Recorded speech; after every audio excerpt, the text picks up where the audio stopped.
네, 오늘은 인생의 위기에 대해서 말씀드리고자 하는데요. 누구에게나 인생의 위기가 찾아올 수 있습니다.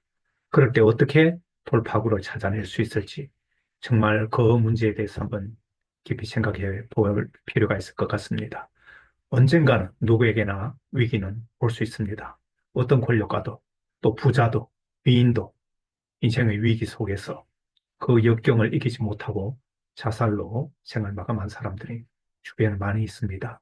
너무나 안타까운 일이지만 이들의 명복을 빌면서 그러나 인생의 선택의 갈림길에서 우리가 어떤 선택을 해야 될 것인지 이런 부분에 있어서 한번 생각해 볼 필요가 있습니다. 극단 선택하는 사람들의 공통점이 뭐냐면 누구도 내 말을 들어주지 않는다. 그런 절망감에 빠진다는 것입니다. 한국은 그래서 현재 자살 1위 국가로 알려져 있습니다. 여러분 이 도표를 보시면 OECD 가입 국가 중에서 이 1위를 2003년부터 쭉 해오고 있습니다. 2017년도에 잠시 2위를 갔다가 다시 1위를 하고 있는데 하루 평균 36.6명이 자살하고 있다는 것입니다. 엄청난 숫자입니다. 2021년도 작년 그 한 해에는 13,000명 남짓한 사람들이 죽어갔다는 것입니다. 또 극복하는 사람들의 공통점을 보면 희망의 끈을 놓지 않았다는 이런 것을 알 수 있는데요.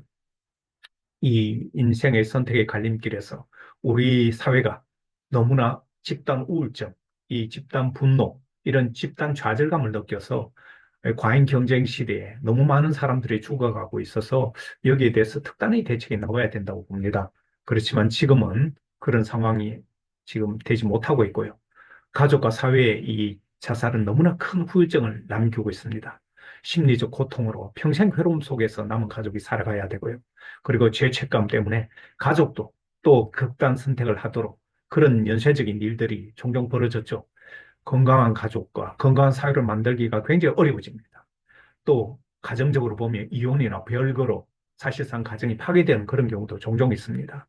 그리고 자살을 목격하거나 경험한 아이들은 평생 트라우마로 살아가야 됩니다.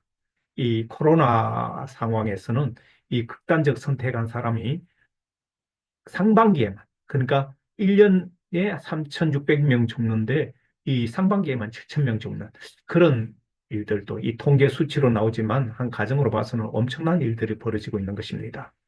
국가 예방 프로그램이 굉장히 부족합니다. 국가나 지자체에서 나름대로 예방 프로그램을 마련하고는 있지만 어려움이 있는데요. 사회적 인식이 부족하고 여전히 편견에 사로잡혀 있습니다. 어떤 편견이냐면 자살을 개인의 문제로 보고 정신질환에 대한 편견, 또 낙인 찍기 이런 것이 있고 자살에 대한 사회적 논의가 부족하고 터부시되는 그런 경향이 있습니다. 자살 고위험군을 조기에 발견해서 지원하는 그런 시스템이 턱없이 부족하고요. 미디어나 댓글, SNS 이런 데서는 극단 선택을 단골 메뉴로 보도하고 있습니다. 때로는 미워하는 경우도 있고요. 그래서 자살 예발 보도 준칙까지 만들어서 여러 가지 주의를 주고 있지만 이걸 잘 지키지 않아서 우리 사회에 자살 문제가 미디어를 통해서 오히려 확대 재생산되는 그런 악순환이 반복되고 있죠. 자, 인생은 선택이라고 합니다. 도와달라고 요청하는 것도 저는 용기라고 생각합니다. 뜻이 있는 곳에 길이 있고, 그래서 요청을 하는 것을 어려워하지 말아야 되겠습니다. 역경을 극복하는 사람도 참 많습니다.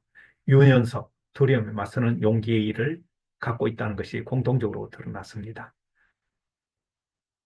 제 경험으로 자살을 선택한 조교가 있었습니다. 너무나 저 아픈 경험인데요. 오래전 이야기입니다만, 그 20대의 조교가 병원에 누워 있는 사실을 알고 제가 찾아가서 물었습니다. 제 유일한 질문이자 마지막 질문이었는데요. 꼭 죽고 싶었느냐고 물었습니다. 그 조교의 답변은 아니라고 거의 답을 못하고 고개만 젖히는 그런 모습을 보고 너무나 마음이 아팠는데 2주 뒤에 고통 속에서 죽어갔습니다. 한순간의 선택으로 자신의 인생을 망쳐버리는 그런 모습을 보고 그리고 그 이후에 그 가족들의 고통과 후유증은 정말 저에게도 너무나 아픈 경험으로 남아있습니다. 가난도 극단 선택도 국가는 막을 수가 없습니다. 막는 데는 한계가 있습니다. 나를 살리는 것은 자신밖에 없습니다. 그래도 주변에는 도움을 주는 사람들이 항상 있다는 사실입니다. 그래서 도와달라고 이야기하는 것도 저는 용기고 그런 용기를 반드시 가져야 됩니다. 내 주변에 작은 도움을 필요로 하지는 않는지 저는 주변을 살피게 됩니다. 자살하는 대한민국, 더 이상 이런 불행한 나라가 되지 말았으면 좋겠다는 간절한 바람을 갖고 있습니다.